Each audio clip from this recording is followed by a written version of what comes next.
Hydrides. Let us now discuss about three different types of hydrides. Ionic or saline or salt-like hydrides, covalent or molecular hydrides, and metallic or non-stoichiometric hydrides. So let us start with ionic or saline or salt-like hydrides. These are compounds formed when hydrogen reacts with S-block elements. Which are the S-block elements? Group 1 and Group 2 elements are known as S-block elements. Or we can say that alkali metals and alkaline earth metals are the S-block elements. So when hydrogen reacts with S-block elements, ionic hydrides are formed. Sodium hydride and calcium hydride can be taken as examples. These hydrides are crystalline and they cannot conduct electricity in the solid state. So these compounds are like ionic compounds, and we know that ionic compounds cannot conduct electricity because in the solid state the ions are not free to move about.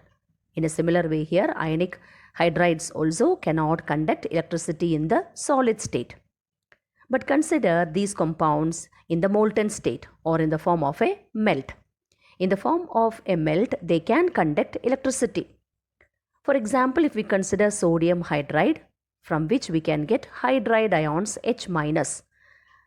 These hydride ions will move towards the anode, and as a result of which hydrogen gas will be released. So hydride ions get converted into hydrogen gas. This reaction shows that hydrogen is present as hydride ion in ionic hydrides. Now consider the reactions given by ionic hydrides. Sodium hydride reacts with water to give sodium hydroxide and hydrogen. Lithium hydride reacts with Al2Cl6. Al2Cl6 is the dimer of aluminium chloride AlCl3. The products formed are lithium aluminium hydride LiAlH4 and lithium chloride. Lithium hydride also reacts with B2H6. B2H6 is diborane.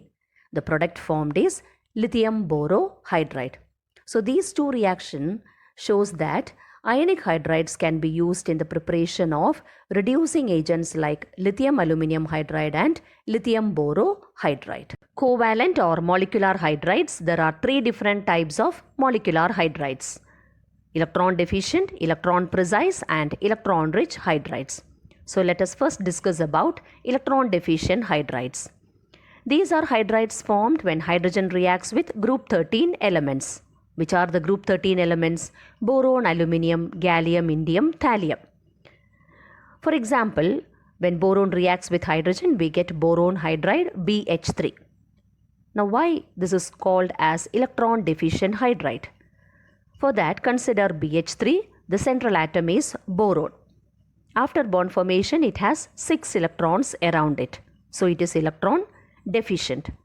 So BH3 will have a tendency to accept an electron pair. So BH3 will act as electron acceptor. Or in general, we can say that molecular hydrides, that is electron deficient hydrides, will have a tendency to accept an electron pair. So such compounds are known as Lewis acids. Electron deficient compounds act as Lewis acids, and BH3 is a Lewis acid.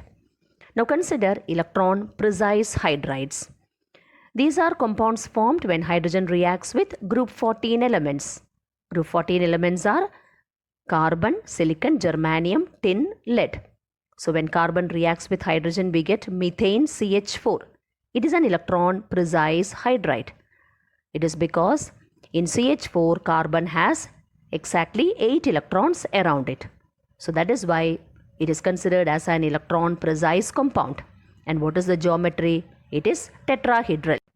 Consider the third type of molecular hydrides, electron rich hydrides. These are compounds formed when hydrogen reacts with group 15 to 17 elements. Ammonia, water, HF are the examples. These electron rich hydrides are known as Lewis bases because they act as electron pair donors. Consider ammonia NH3. In ammonia, nitrogen has a lone pair of electrons. Now similarly consider water H2O. In water, oxygen has 2 lone pairs of electrons. Similarly, if we consider HF, fluorine has 3 lone pairs of electrons. Since these compounds can donate electron pairs, they are called as Lewis bases. Consider the next type of hydrides, metallic or non-stoichiometric hydrides. These are hydrides formed when hydrogen reacts with D block and F block elements. They can conduct heat and electricity. They are known as non-stoichiometric hydrides. Why? Because they do not have a fixed composition. For example, if we consider hydride of lanthanum, the formula is written as LaH2.87. So this compound is deficient in hydrogen. Similarly, if we consider hydride of titanium, the formula is written as TiH1.5 to 1.8. So the hydrogen content can vary between 1.5 and 1.8. So they do not have a fixed composition. Hence these hydrides are called as non-stoichiometric hydrides. They are also known as interstitial hydrides. Why? It is because if we consider the metal lattice of a D block element or F block element, hydrogen occupies the interstices of these metal lattices and hence they are known as interstitial hydrides. Now consider nickel, palladium and platinum. We know that these metals can accommodate large volume of hydrogen. So these metals may be used as its storage media.